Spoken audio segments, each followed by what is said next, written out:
Alors, bonjour tout le monde. J'espère que vous avez pu profiter un peu de cette journée ensoleillée. Alors, je suis heureux de pouvoir vous adresser la parole. Puis, j'aimerais vous parler de quelque chose qui pèse sur mon cœur.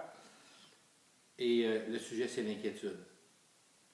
Vous savez, l'inquiétude, c'est la difficulté à être capable de trouver la paix, à se reposer, à vivre un calme intérieur. Mais ça, l'inquiétude, ça fait partie de la nature humaine. C'est normal de s'inquiéter. On peut s'inquiéter pour soi, on va s'inquiéter pour l'autre, on va s'inquiéter de son bien-être, de ce qui va nous arriver dans l'avenir, et on va vouloir prendre soin des autres. Mais il vient un temps où lorsque ça devient comme une rumination, où là on essaie de s'inquiéter pour toute chose, on n'arrive pas à être en paix. Et il y a un moyen de trouver la paix. Saint Augustin disait, « Tu nous as fait pour toi, Seigneur, et notre cœur est inquiet jusqu'à ce qu'il ne repose en toi. » Alors notre cœur n'est pas en repos tant qu'il ne repose pas dans les mains de Dieu. Et on est fait pour jouir de la paix et du repos. Mais parfois, on n'arrive pas à se contenter. Et ce qu'on fait, c'est qu'on cherche partout ailleurs, en d'autres choses. Puis ça peut être la recherche du bonheur dans le sport, dans l'argent, dans les biens matériels, au lieu de se tourner vers le Seigneur. Mais souvent, dans la vie courante, on peut être déçu parce qu'on n'arrive pas à être satisfait. Et Dieu, ce qu'il veut, c'est que l'on puisse aussi se satisfaire de sa présence. Et en ce sens-là, l'inquiétude, c'est beaucoup plus qu'un état psychologique. C'est une attitude devant la vie. C'est une manière d'être où on n'a pas trouvé ce lieu de repos. Ce lieu où on peut se reposer, être bien. Un point d'ancrage qui nous donne une bonne manière d'exister. Ce malaise-là, Blaise Pascal l'appelle l'homme sans Dieu, qui vit constamment par rapport à ce qui était, de ce qu'ils avaient dans le passé, par rapport à ce qui s'en vient au niveau de l'avenir, des anticipations. Et l'homme n'arrive pas à habiter, ou cette personne-là n'arrive pas à habiter le moment présent. Vous savez, dans l'Ancien Testament, il y en a des inquiétudes. Beaucoup plus qu'il n'en faut, mais je vais vous donner quelques exemples. Le mot Éden veut dire un lieu de jouissance. Alors, quand on pense à Adam et Ève, on peut dire ils étaient dans ce lieu de jouissance. Pas besoin de travailler, pas besoin de s'inquiéter de rien, sauf que le doute est venu, une inquiétude est venue. Pourquoi on ne peut pas manger de ce fruit?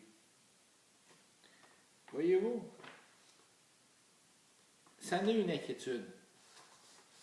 Il y a d'autres moments aussi, il y a des inquiétudes où, si on pense à l'Exode, à cette marche incessante dans des territoires inconnus que le peuple juif a pu vivre.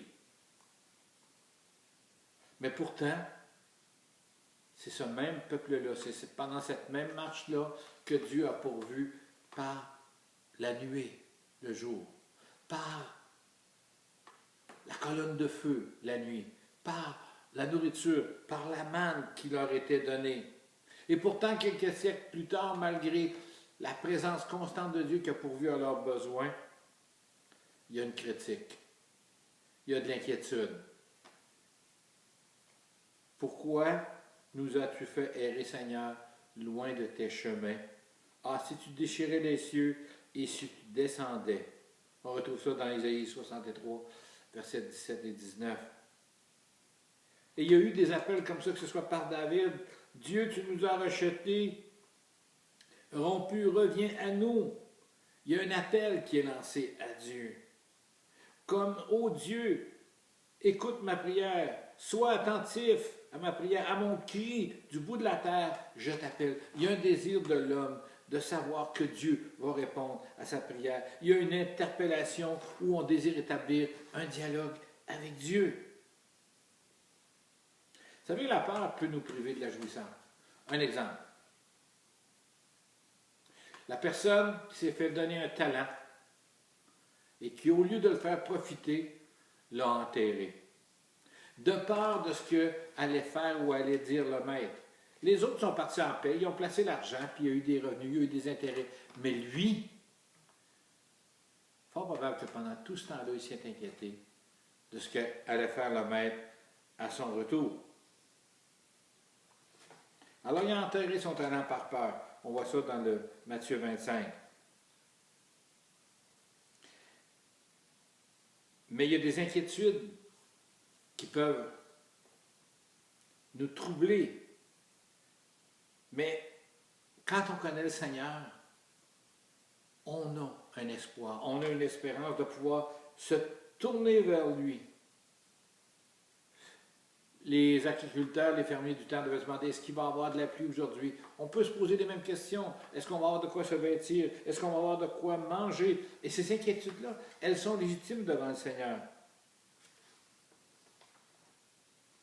Mais ces soucis-là peuvent faire en sorte qu'on va se replier sur nous-mêmes au lieu de se tourner vers le Seigneur. Et c'est ça qui devient une charge mentale au point de nous rendre peut-être au milieu des autres.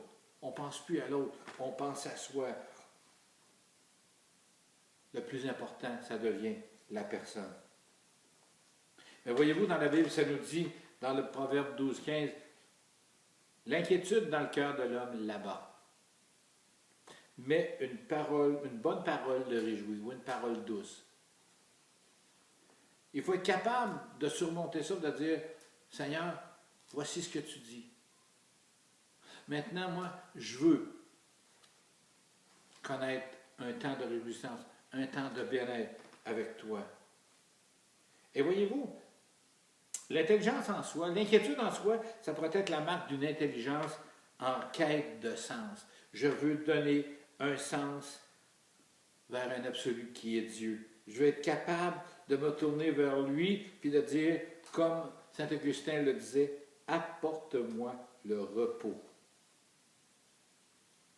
La Bible nous enseigne aussi à nous tourner vers le Seigneur pour être capable de ne pas nous inquiéter. Puis Jésus l'a fait, inquiétez-vous pas de vos vêtements, de ce que vous allez boire, de la nourriture, le manger. Pourquoi? Parce qu'il nous assure que le Père céleste pourvoira en nos besoins. On retrouve ça dans Matthieu 6, 25 et plus. Donc, on n'a pas besoin de s'inquiéter parce que Dieu lui-même dit « Je vais prendre soin de toi ». Il nous invite à nous décharger de nos soucis sur lui, car il va prendre soin de nous. Il prend soin de nous. Dieu lui-même se charge de prendre soin de nous.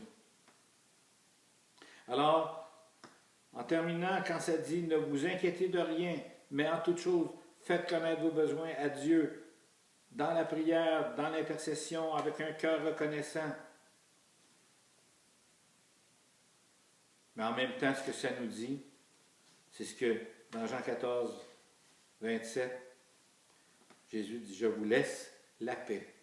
Je vous donne ma paix. » Pas à la manière du monde, mais à sa manière à lui. Puis il dit « Que notre cœur ne se trouble point. » Parce qu'il n'y a personne, par ses inquiétudes, qui va ajouter une coudée à sa vie. Alors, je nous invite vraiment à nous tourner vers le Seigneur, à dépendre de lui, à lui faire confiance, parce qu'il n'y a aucune préoccupation qui est trop petite ou trop grande qui empêche Dieu d'en prendre soin. Soyez bénis. Bonne semaine.